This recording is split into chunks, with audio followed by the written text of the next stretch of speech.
The laughter of the stars. The Hall of Concord was the largest structure on Luther Prime, a cathedral of glass and living stone that seemed to breathe with the pulse of the planet. Columns soared like the trunks of colossal trees, their crystalline veins glowing faint blue. Light from 3 suns filtered through the dome above, casting fractured rainbows across the polished floor. It was a place meant to inspire awe, to remind all who entered that the Galactic Council stood above petty divisions. But today, it was a stage for mockery. The laughter rolled across the chamber. It was not the warm, human sound Elias Kane remembered from campfires back on Earth, but a jagged, alien cacophony, hisses, chitters, metallic rasping tones, and warbling trills. Dozens of species filled the forum, each adding their voice to the ridicule, until it became a storm of derision. At the center of it all stood Elias. His jacket was frayed at the seams. His boots were scuffed from years of salvage work, and his face bore the lines of exhaustion rather than prestige. Compared to the other delegates in their gleaming robes, armor, or shimmering exosuits, he looked more like a stowaway than a representative of humanity. Yet here he was. Valen, ambassador of the Jatari Empire, leaned forward on the dais. Above, his scales shimmered like polished silver, crest rising with every word. Your species dares to speak of vessels beyond the 8th horizon? His voice was smooth and sharp, like oil poured over a blade. A laughable claim. Your people crawl between stars and ships held together with wires and prayers. And now you pretend you've reached where none have survived? He gestured toward Elias with a clawed hand. Tell us, human, are you here to amuse us? Or to waste? What little dignity your species has left? The chamber erupted again in laughter. A dozen translators rendered the mockery into 100 tongues. Some delegates thumped their appendages on the floor in rhythm, turning the ridicule into a cruel. Chorus. Elias didn't move. He let the storm wash over him. His eyes traced the vast chamber, the rows of alien faces twisted in scorn. He saw predators with teeth like daggers, beings of living crystal, insectoids with clicking mandibles, all laughing at the thought of humanity's achievement. He wanted to rage, to shout that they didn't know, that they couldn't understand. But rage was exactly what they expected from a human. Bluster and desperation. So instead, he straightened his back. You laugh because you believe we are small, Elias said. His voice was not loud, but it carried, firm and steady, amplified by the chamber's acoustics. The laughter ebbed just slightly. You laugh because you think fragility means weakness. But our history shows something else. He paused. Every eye, every sensor turned toward him. Every time humanity was told it could not endure, Elias said, we endured. Every time we were told we could not fight, we fought. Every time we were told the void would claim us, we built ships and proved the void wrong. We are still here, and we will still be here when your laughter fades. Silence followed. A brief silence. Then Valen tilted his head, lips curling into a smile. Bold words, empty words. Where is this miraculous vessel you speak of? Where is your proof? Elias met his gaze without flinching. Not here. Not yet, but it will. Come. The laughter returned, louder than before, echoing like a storm across the dome. Some delegates clutched their sides, wheezing. Others wiped tears from alien eyes. Only one figure did not laugh. Karesh of the Orlinth sat near the edge of the chamber, his tall form draped in dark feathers that shimmered like midnight oil. His golden eyes were unblinking, unamused. Unlike the Jatari, the Orlinth rarely mocked. They were patient, contemplative. Their long memory stretched back before the council itself. Karesh leaned closer to Elias as the chamber dissolved into jeering. His voice was a whisper, soft but resonant, as though carried on wind. You would not stand here, mechanic, unless you carried truth. Elias glanced at him, surprised. He had expected mockery from all corners. The Orlinth's unwavering gaze was the first kindness he had received since stepping foot on Luther Prime. I carry truth, Elias said quietly. But they won't see it until it arrives. Koresh's feathers rippled, a sign of unease. The eighth horizon is more than distance. It is where laws of creation fail. The Council believes it cursed. Ships vanish there. Physics bends. To claim, humanity has crossed it.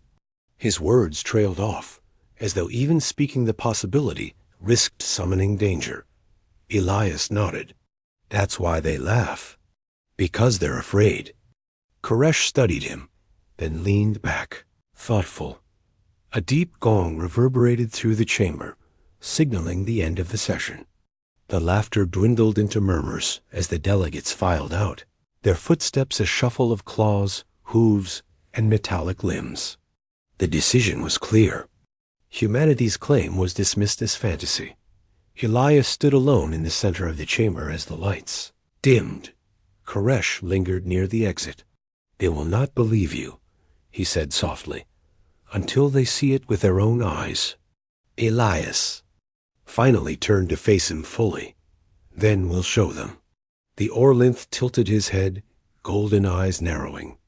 If your vessel truly comes from beyond the eighth horizon, then this galaxy will never be the same. Elias walked toward the massive windows at the far end of the chamber. Beyond the crystal panes, the black sea of space stretched infinite, stars burning like scattered diamonds. His reflection looked back at him, tired, scarred, stubborn. They laughed today, Elias murmured, more to himself than to Koresh. Tomorrow, they'll beg to understand. Koresh's feathers shivered in the breeze of the hall's vents. His final words were barely audible, but they sent a chill down Elias' spine. Then tomorrow, Koresh whispered, the galaxy will tremble. Asterisk shadows in orbit.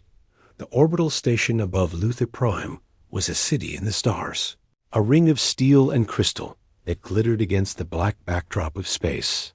From its windows, the world below gleamed with oceans of turquoise and continents like shattered glass. Around it, fleets from dozens of species drifted in silent formation merchant convoys, diplomatic barges, and most visibly, the warships of the Jatari Empire. Their ships were unmistakable. Silver crescents, sharp as blades with long hulls, that pulsed faintly with energy. They did not hover like guardians. They loomed like predators, their weapons arrays quietly tracking anything that moved. Elias stood on a balcony near the station's observation deck, jacket zipped against the heave. Cold wind of the recycled air system. He leaned against the rail, gaze fixed on the armada. His jaw tightened. They watch you, Koresh said. The Orlinth stepped from the shadows behind him, feathers whispering against the stone tiles. Unlike most species, Koresh did not need to wear thick environmental suits. His people were adapted to extremes. He folded his wings against his back, his tall frame silhouetted against the stars. They're not just watching me, Elias replied. They're waiting for me to fail. Koresh tilted his head. You speak often of this vessel of yours, yet you never name it. Why? Elias exhaled slowly, his breath misting in the cold air. Because its name isn't mine to give anymore. Koresh's golden eyes narrowed. Then it truly exists. It exists, Elias said. And if it comes, he trailed off, gripping the railing tighter. If it comes, nothing will ever be the same again. Koresh studied him in silence. The Orlinth were patient listeners, but Elias could feel the weight of his scrutiny. You should leave, Koresh said at last. Return to your colony. Your kind are not welcome here. Elias gave a humorless smile. We've never been welcome anywhere. That's why we built it. Not for conquest, not even for pride. He looked back toward the stars. We built it Because survival has always been the only thing we can count on. Koresh's feathers bristled, a ripple of unease. And yet you call it a weapon. Everything we build becomes a weapon when someone stronger tries to take it. Elias said quietly. Koresh turned his gaze toward the fleets outside, wings shifting as though restless. The council thinks you bluff. The Jatari think you lie. If they are wrong, his feathers trembled again. The balance of power will shatter. Elias did not reply. Silence stretched between them, heavy with the weight of unspoken. Truth's doubt, then a hiss, broke the stillness. Asterisk, a shuttle was docking at the station below. Elias and Koresh watched as the vessel latched onto the port with a mechanical shudder. The airlock cycled. A squad of Jatari guards emerged, their silver-scaled armor gleaming under the deck lights. At their center strode Vailon, tall and proud, his crest raised high dot. The ambassador moved with the slow confidence of one who believed the stars themselves bent to his will. His guards flanked him like living statues, weapons holstered but visible. He spotted Elias immediately. A smile stretched across his scaled lips, cold, sharp, predatory. Mechanic, Violon greeted, his voice oiled with disdain. How? Fortunate I am to find you here, away from your stage of lies. Elias straightened, but did not speak. Asterisk Violin gestured casually with one clawed hand. You stand before fleets you cannot comprehend, before empires that span thousands of systems. And yet you speak of hidden vessels. His eyes narrowed. We have scoured your records, searched your colonies. There is nothing, no ship, no project, nothing but words. Elias finally answered, his tone even. Truth doesn't vanish just because you're too afraid to see it. The ambassador's crest flared, the silver plates along his skull rising like a crown. Then show it. Summon your phantom vessel, or admit that your kind are liars and parasites. Koresh stepped forward, his feathers flaring with a whisper like the rustle of trees in wind. Careful, Vailin. If he speaks truth, your arrogance will be your undoing. The Jatari turned his gaze on Koresh, lips curling.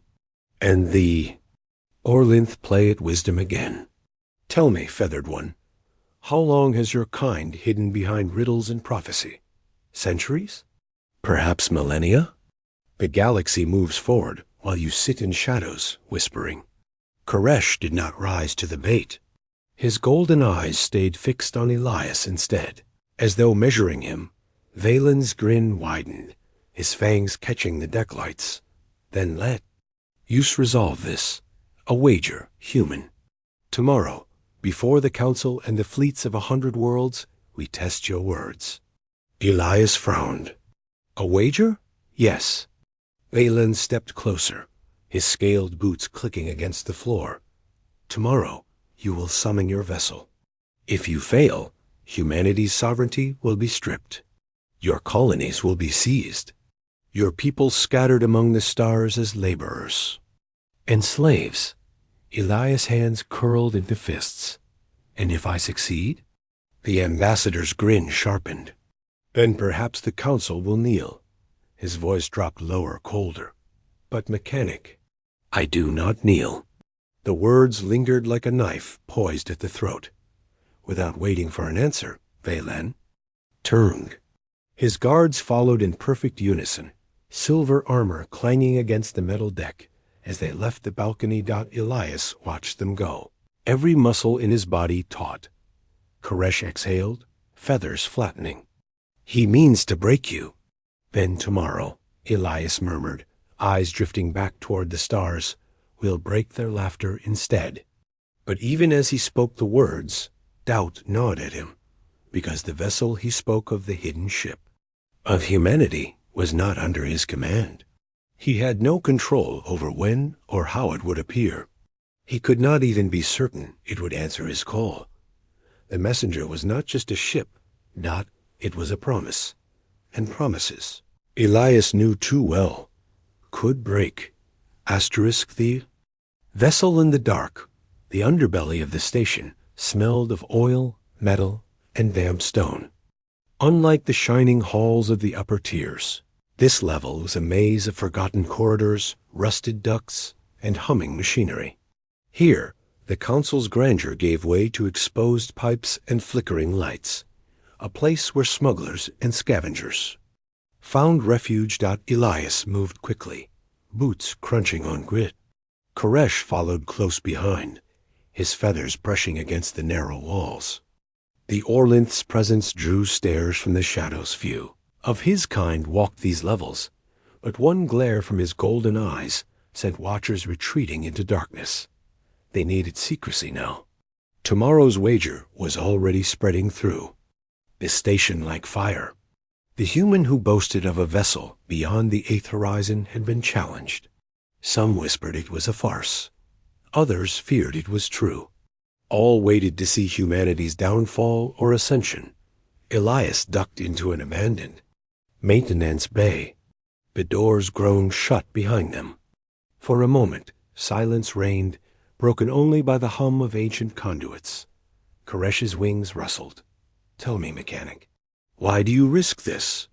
You speak of a ship you cannot summon. You promise a miracle you cannot guarantee." Elias sank against the wall, rubbing at his temples. Exhaustion weighed heavy on him. His voice, when it came, was low and tired. "Because I was there," he said. "I saw it built.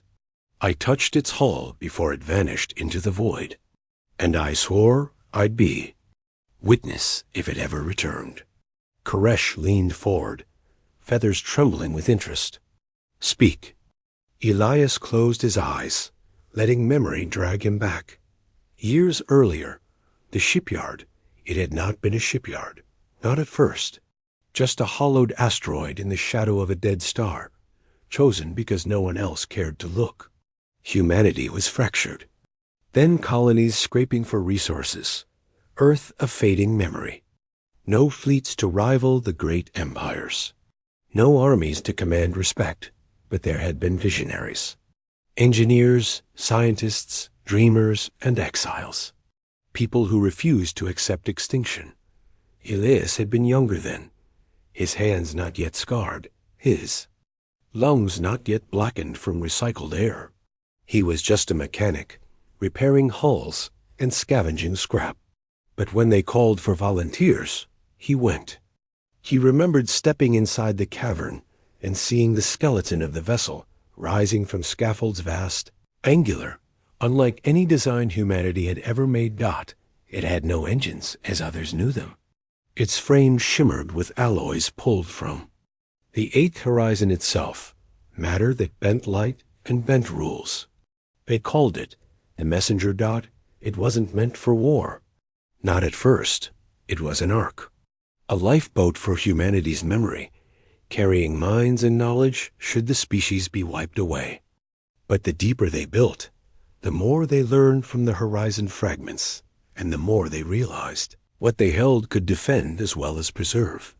Elias had walked along its hull during final testing, pressing a gloved hand to the surface. It thrummed faintly, alive somehow. Then came the trial run. The jump beyond the 8th horizon. No ship had ever returned from such a voyage. But the messenger did not fear. Its crew volunteers, men and women who gave themselves to the ship, entered.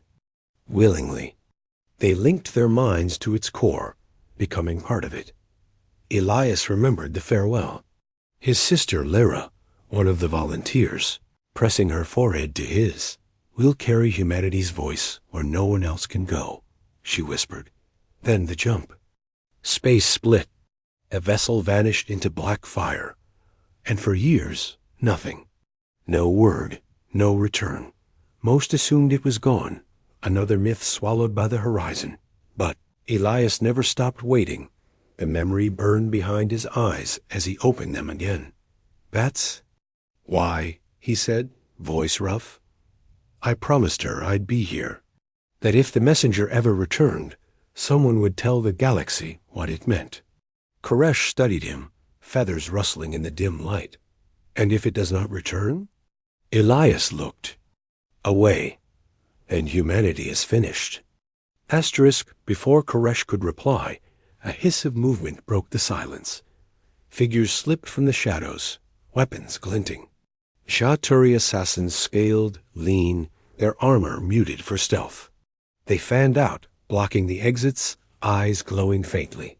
Veylan had not waited for tomorrow. Koresh's feathers exploded outward in a flash, a threat display, but the assassins closed in.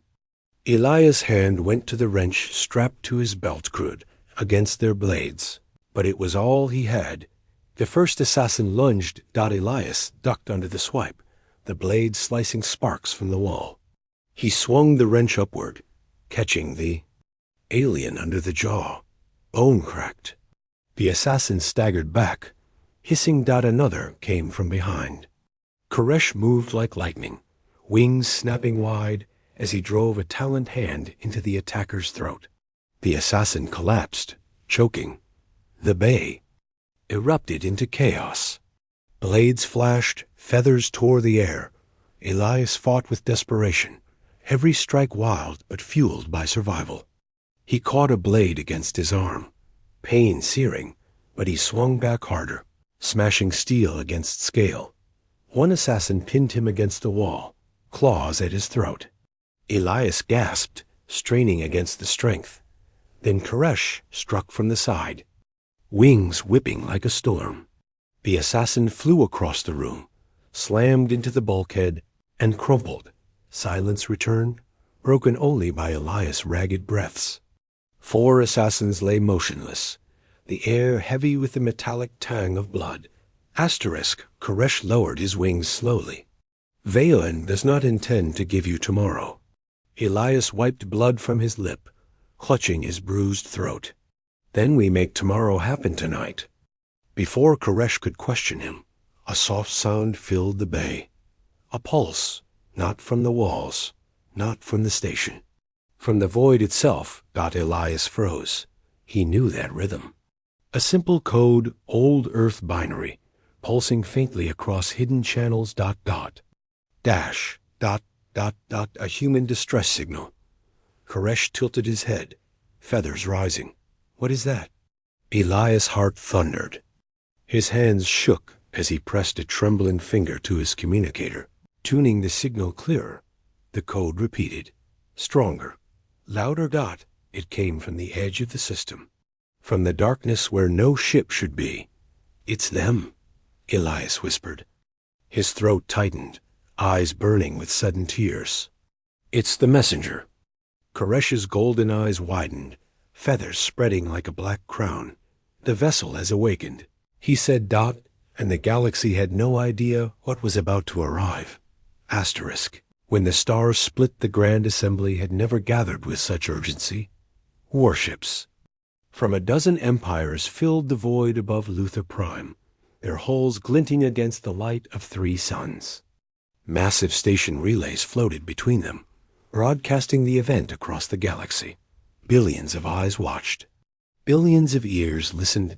In the station's central forum, Elias stood alone on a raised platform.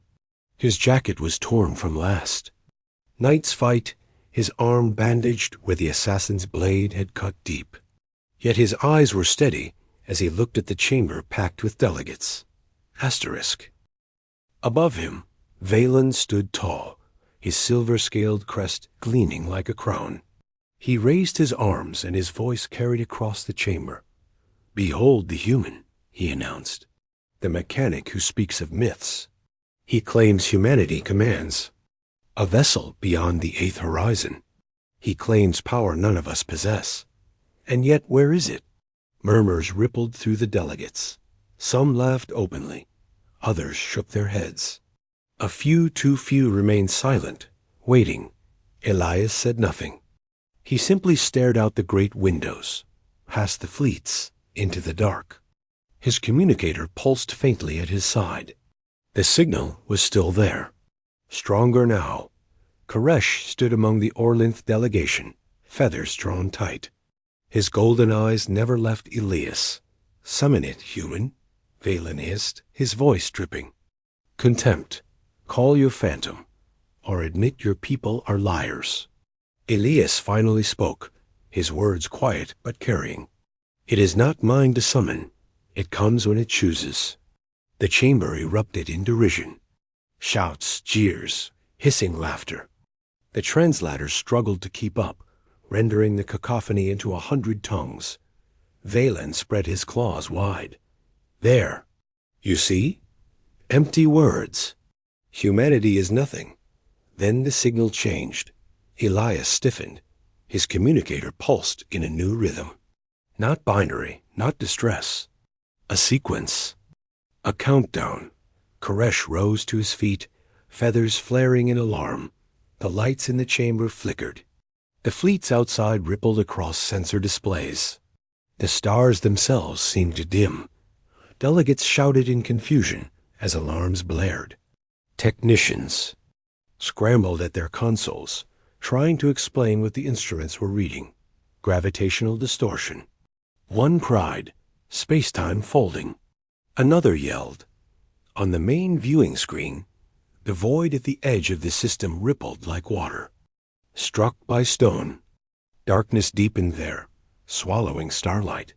The ripples expanded, widening into a jagged wound across the night sky. The chamber fell silent. From that wound, light spilled strange, cold light that glimmered with hues no spectrum could define. Then it emerged, a shape vast and angular, larger than any warship in the fleets, sliding from the tier in space like a leviathan from the deep. Its hull shimmered with impossible alloys, bending light and shadow. Its surface was etched with geometric patterns that shifted as if alive. Along its spine pulsed cores of horizon light, burning with the energy of places no living mind had seen. The messenger. Gasps filled the chamber. The laughter was gone now, replaced by silence, so absolute it pressed on the ears. Elias felt his chest tighten. His breath caught in his throat. After years of waiting, years of doubt, there it was. The ship he thought lost forever. A ship that had taken his sister Dot. The messenger drifted into orbit above Luther Prime, dwarfing the fleets around it. Sensors across the armada screamed with errors. No system could categorize it. No database held its patterns. Some delegates whispered prayers. Others clutched their robes, their appendages, their metallic limbs. One word spread through the chamber like fire. Impossible. Elias' eyes burned. Not impossible, he whispered. Human. Valen S. crest flared wide, his voice rising with fury. Weapons. Surround it. Destroy it before. But before his orders could carry, a voice filled the chamber. Not from speakers, not from translators, from everywhere. From inside every mind, vibrating in every bone. We are the messenger. Delegates cried out, clutching their heads. The voice was layered, thousands of voices speaking in unison, some male, some female, some old, some young. Human voices. We carry the memory of Earth. We carry the hope of humanity. We cross horizons. For all who thought survival was beyond them. Elias staggered back, tears in his eyes. He knew one of those voices. He would have known it anywhere. Lyra, his sister. Valen snarled, regaining his composure. This is no vessel. This is an abomination. Destroy it. Jatari ships shifted in formation, silver hulls turning, weapons arrays powering. Beams of light flickered across their bows. Koresh leapt forward, wings flaring. Stop. Look at it. It does not attack.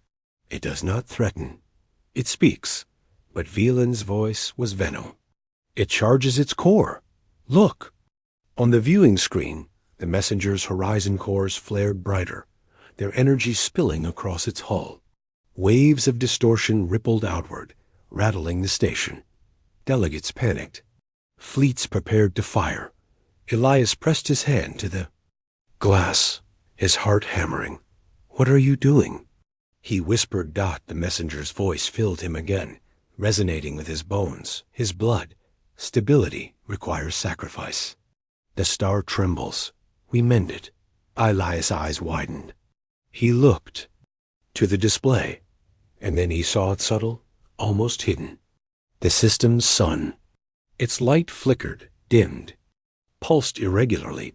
No one else had noticed. The messenger wasn't charging to fire. It was diving toward the heart of the system's star. Asterisk, the star's secret. The chamber had descended into chaos. Delegates screamed in fear as the messenger tilted, its vast hull angling toward the system's burning sun. The fleets in orbit scrambled to adjust their formation, their weapons primed. Energy signatures spiked across dozens of dreadnoughts. Valen's command cut through the uproar. Fire on it before it consumes the star. No, Elias shouted, his voice raw. He stepped forward onto the platform, facing thousands of alien eyes. You don't understand. They never understand, Valen hissed, his crest raised in victory. Because you humans never tell the truth. Koresh vaulted forward, feathers flared wide in fury. Silence, tyrant. Look, he pointed, his clawed hand toward the display. The human speaks truth. The star trembles. The assembly froze. For the first time, they noticed what had been there all along. The star was wrong. Its rhythm was broken. Solar flares rippled too violently. Its light pulsed in irregular waves. Instruments updated with data showing decay in its fusion layers. A slow but inevitable collapse. Gasps filled the chamber. Our sun, whispered one delegate. It is dying, breathed another. For 100 generations, Luther Prime's system had been considered stable, eternal. Its sun the anchor of countless worlds and trade routes. The thought of its failing struck terror into the hearts of the galaxy. Elias' throat tightened. He pointed at the massive vessel, diving toward the blazing star. The messenger isn't here to destroy. It's here to save it. Asterisk Velen bared his teeth, but for once his words faltered. You expect us to believe this myth ship can mend a star? Koresh's golden eyes locked onto Elias. Can it? Elias' lips trembled. I don't know, but I know who built it. And I know they would try. The messenger's voice filled the chamber again, resonating in the marrow of every being. We are custodians of horizons. We stabilize what trembles. We mend what collapses. No world deserves to die in silence. The words washed over Elias like fire and ice. He heard his sister again. He heard her laugh beneath the countless voices. The fleets hesitated, weapons wavering. Some commanders barked orders to hold fire. Others still prepared to strike, unwilling to trust. Valen saw his grip slipping. Desperation flickered across his scaled face. He stabbed a claw toward his officers. Now, fire at will. Koresh roared, his wings spreading wide. If you fire, you doom us all. The chamber erupted as factions clashed. Alien guards wrestled. In the aisles, claws, tendrils, and blades flashing. Delegates screamed for order. Elias turned back to the screen, sweat running down his brow. The messenger was already breaching the outer corona of the sun. Vast magnetic arcs bent around its impossible hull. Plasma storms licked its flanks, yet it moved unharmed. Inside, he imagined, knew that human minds were still awake. Minds like Lyra's. Minds fused with the ship, guiding it, enduring the inferno. Asterisk, his communicator pulsed. A direct signal. Weak, shaky. But there. He raised it to his ear, heart hammering. Lyra? A pause. Then a voice, faint but clear, filled with static. Eli, we don't have long. His knees nearly gave out. His chest burned. He gripped the railing, trembling. You're alive. After all this time, her voice cut through the static like sunlight through clouds. Not alive, not as you remember. We are part of it now. But it's still me. It's still your sister. Tears blurred his vision. Where have you been? Why didn't you come back? We crossed the 8th horizon, she whispered.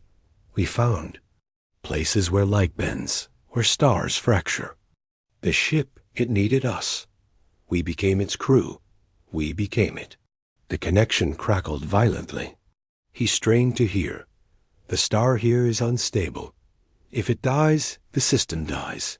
Millions gone. We can fix it, Eli. But not if they... Fire. Elias spun toward the delegates, his voice hoarse but strong. Asterisk, you hear her. They're trying to save your worlds. If you fire, you kill the only chance you have. But Vailon was ready. He raised his arms high, his voice booming. Do not be deceived. This is human trickery. They pretend to mend the star only to seize it, to control the very heart of our system. Do you want humanity to command your son? The chamber roared in fear. Many believed him. Elias' fury boiled. He slammed his fist against the railing. Asterisk. They laughed at us. They mocked us. They said we had no power. And yet, when we offer life, you call it a weapon? When we save, you call it conquest? We don't want your son. We don't want your empire. We only want you to live. Koresh stepped beside him, wings spread in solidarity. His voice rang with conviction. The human speaks true. My people have seen their compassion. They saved my life when they had nothing to gain. If you destroy this vessel, you will prove that. Fear rules you more than hope. A long silence fell. On the screen, the messenger plunged deeper into the corona, its hull glowing with ribbons of plasma. Energy surged along its geometric patterns, channeling stellar fire into controlled lattice. The star's violent pulses began to steady, its wild rhythms calming. But at that moment, a terrible sound tore through the station. A siren, the unmistakable alarm of weapons fire. Elias' blood ran cold. He turned to the screen. A Jutari dreadnought had broken formation. Its weapons array glowed white-hot as beams of annihilation lanced toward the messenger. No. Elias screamed. The beams struck the messenger's hull. The chamber shook as if the station itself felt the blow. For a moment, nothing happened. The beams seemed to bend, sliding off the vessel like rain off steel. But the impact disrupted its rhythm. The calming pulses faltered. The star flared violently again, threatening collapse. Inside the chamber, chaos erupted once more. Koresh's feathers bristled. Traitors, who gave the order? Valen's smile gleamed like a blade. I did. Elias turned on him, voice shaking with rage. You'll kill everyone, even your own. Valen's eyes burned with zeal. Better death than submission to human lies. If we fall by our own choice, not chained by your phantom saviors. He raised his communicator, signaling more ships. Elias lunged, tackling him to the ground. The two crashed against the platform, claws and fists colliding. The chamber dissolved into battle. Delegates fought. Guards bled. Sparks rained from shattered consoles. Above them all, the messenger wavered in the fire of the sun, its song breaking. Elias clutched Valen's throat, teeth bared. His voice was ragged with desperation. You fool, if the messenger falls, the sun goes with it. We all die. Vailon spat blood, sneering even as Elias pressed him down. Then so be it. The word sent a chill down Elias' spine. For the first time, he understood. Valen would rather burn the galaxy than let humanity prove its worth. And in that instant, the sun itself screamed. On the screen, it erupted in a colossal flare, a wave of fire so vast it dwarfed fleets. The messenger plunged deeper still, vanishing into the heart of the inferno. Then the signal in Elias' communicator flared again, his sister's voice desperate. Eli, tell them, trust us. We can hold it if they stop firing. But if they don't, the signal cut. The screen showed only the raging star, and the messenger, swallowed whole. Asterisk voices in the fire. The chamber was shaking with violence. Alien guards fought with claws and blades. Delegates cowered or screamed. The great windows trembled from the force of the star's violent flares. And in the heart of it all, Elias stood over Valen, blood running down his face, his fists raw. His breath came in ragged gasps. The Ja'Tari overlord still smiled, even as Elias pressed him down. His silver crest was stained with blood, his fangs glinting. You see, human? The ship is gone. The sun devours it. Humanity fails, as it always has. Elias' chest burned with fury. He raised his fist to strike, but Koresh's claw gripped his arm. Stop, the Orlanth warrior said, his voice steady. Not here. Not like this. Elias' arm trembled, then lowered. He shoved Valan aside, the alien crashing to the floor. The chamber's alarm screamed. The display above them showed the sun rippling with violent instability. Its corona pulsed outward in waves that shook the fleets and rattled the station. The messenger is gone, cried one delegate. The star will collapse. Another screamed. Koresh spread his wings wide, demanding attention. His voice cut through the chaos like thunder. Listen, the messenger still lives. It fights within the fire. The human sister said so. Elias staggered forward, lifting his communicator high. Its screen glowed faintly, the weak pulse of a signal flickering through the static. They're still in there. They can stabilize. It, but only if the fleet stopped firing. Half the chamber froze. The other half hissed and shouted in disbelief. Valan dragged himself to his feet, snarling. His crest rose high, his claws outstretched. Lies the human conspires with. That abomination. It seeks dominion over our star. We must destroy it now, before it rises from the fire. His voice carried power. Too many believed him. Fear poisoned their reason. Koresh stepped forward, feathers gleaming gold in the chaos. His eyes locked on the delegates, burning with fierce conviction. You all know me. You know the honor of the Orlanth. I vouch for the human. I vouch for his sister within the messenger. Will you spit on my oath? Will you spit on the chance to save your worlds? For a moment, silence. A fragile pause. Then Elias raised his voice, louder than he had ever spoken in his life. You laughed at us? You mocked humanity. You said we were weak, too small to matter. And maybe you were right once, but you never understood us. We don't. Stop. We don't abandon hope, not even when the fire burns us alive. That ship is proof. Our people became part of it, gave up everything, just to keep others alive. And now you want to kill them? He slammed his bloodied fist against the railing. Maybe you think humans don't matter, but we're in your star right now, holding it together with our bare hands. So if you want to stop fighting us, the chamber roared. Some cheered. Some screamed in denial.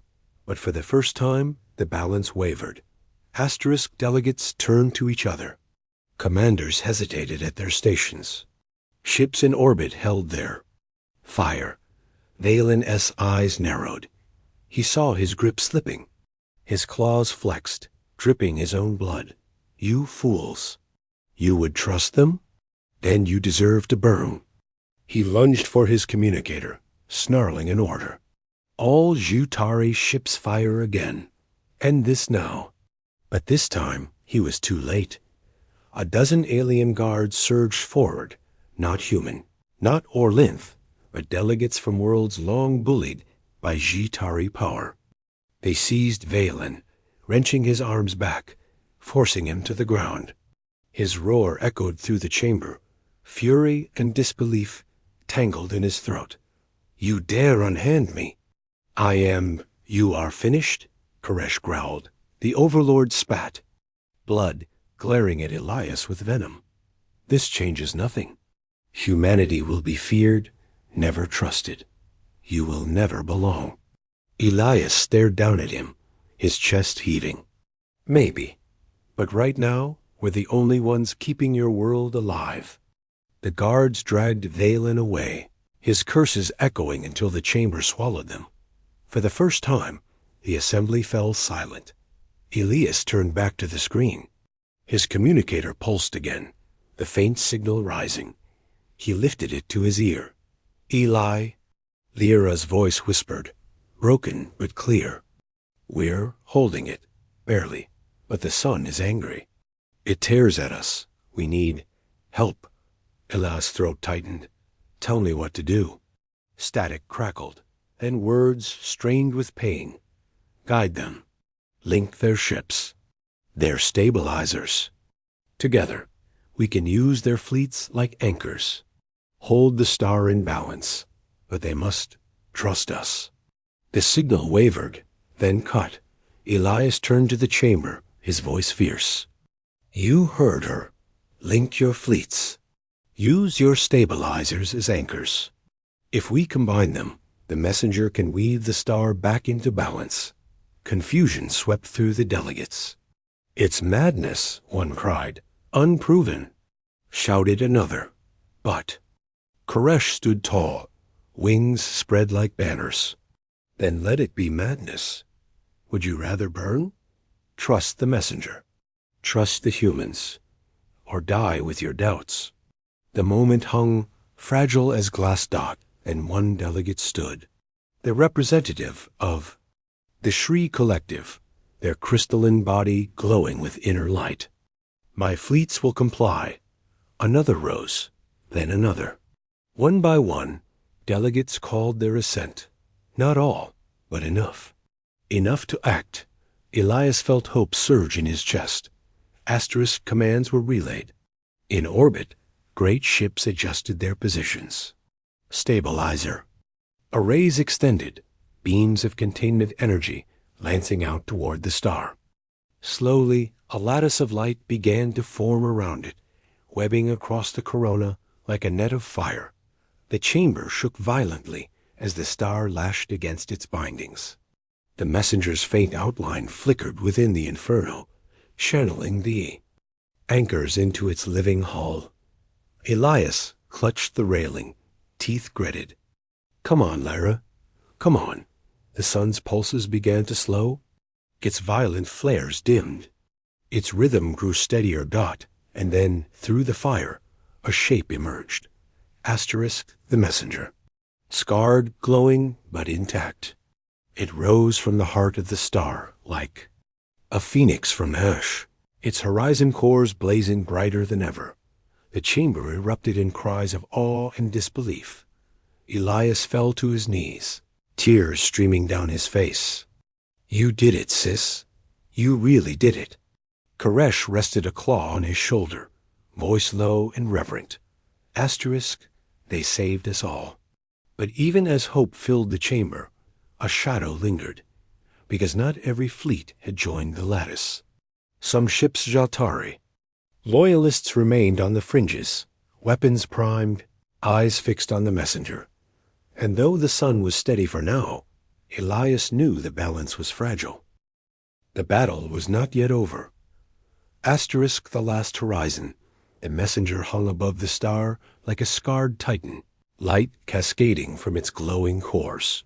The lattice of allied fleets held steady, beams of energy binding the star into balance. For the first time in hours, the system was safe, but the silence was fragile.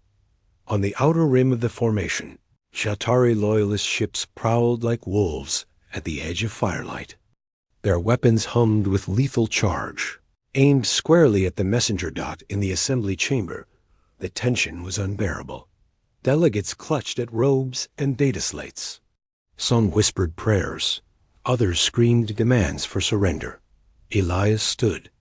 At the center, his communicator still pulsing faintly in his hand. His eyes were locked on the messenger's silhouette, rising from the heart of the star. His sister was in there. He could almost feel her voice resonating through his bones. Valen, bloodied but unbowed, twisted against the guards who held. His voice was venom. You see? Even now they hesitate. The Jagtari remain loyal to me. One word, human, and they will erase your phantom savior. Elias turned on him, fury boiling in his chest. One word, and you doom every world. In this system, you're willing to slaughter billions just to silence us? Velan bared his fangs in a cruel smile. Better they burn free than live chained to human lies. Before Elias could respond, the messenger's voice filled the chamber. We hear you, Jagtari. We feel your fear. You believe we wish to rule. You are wrong. We wish only to save. The words vibrated through every mind, impossible to ignore. For a heartbeat, even the loyalist ships wavered. Then Valen roared, his crest flaring. Do not listen. Destroy it now. One ship. Obeyed. A massive battleship angled its bow, unleashing a barrage of antimatter torpedoes. The chamber gasped. Elias felt his heart stop, but the messenger moved with impossible grace. Its hull flared with light, the torpedoes dissolving against a veil of bending space. The echoes of the blasts rippled harmlessly away, and then the messenger spoke again. But softer now, focused, personal, directly into Elias' mind. Eli, it's me. His throat closed. His knees nearly buckled. Lyra, we can end this, but the choice must be yours. He pressed the communicator to his chest, whispering, Tell me how. The messenger can disarm them. Strip their weapons. But it will take everything. Every fragment of us. We may not survive the attempt. His breath caught. The world spun. No, there has to be another way. There isn't. If we don't act, Valen will rally them. He'll fire again. The star will fall. Millions will die. We can stop it, Eli, but you must let us go. Tears blurred his vision. His hand trembled so hard the communicator nearly slipped. You're asking me to kill you. Her voice was soft. Almost human again. Almost his sister. No, I'm asking you to let me finish what I started. The chamber erupted again as more ships moved, loyalists circling like predators. Koresh grabbed Elias' arm, his golden eyes fierce. What did she say? Elias looked at him, broken. She can stop them, but it'll cost her. Koresh's feathers ruffled in sorrow, but his gaze did not waver. Then you must decide, not just for her, for all of us. Elias turned back to the window, to the messenger, to the faint outline of the ship that had swallowed his sister long ago and now asked to be let go. He remembered her laugh, her stubbornness, her endless belief that even the smallest spark could light the dark. His voice broke. Do it, Lyra. Save them. The messenger's cores flared brighter, light spilling across the system. Its geometric patterns pulsed like a heartbeat, faster, louder, until the whole station shook. Valen screamed orders, his voice drowned by the rising storm of light. Loyalist ships fired, beams and torpedoes lancing toward the messenger. But this time, the ship did not deflect. It absorbed. Every strike bent into its blazing hull, feeding the storm building within. And then the messenger sang, a sound beyond sound, a chorus of thousands of human voices rising in harmony. The chamber wept, the fleets trembled. Even the star seemed to pause, listening. Then the light erupted. Waves of impossible energy washed across the system. The loyalist ships convulsed as their weapons went dark, power cores extinguished, hulls left adrift. Their captains cried out in terror as their warships became lifeless husks, but no one died. Not a single vessel was destroyed. The messenger stripped only their weapons, leaving them powerless but alive. The assembly gasped in awe. Elias fell to his knees, tears streaming down his face. Lyra, the messenger's glow began to fade. Its vast hull dimmed fractures. Spreading across its impossible alloys, the chorus of voices fell silent, one by one, until only hers remained. We did it, Eli. Hold on to hope. That's all we ever were. And then silence. Asterisk, the messenger's light extinguished. The ship drifted, broken, in orbit above the star it had saved. The chamber was utterly still. Koresh lowered his head, feathers shimmering with grief. She gave herself for us all. Valon roared against his captors, but his voice had no power now.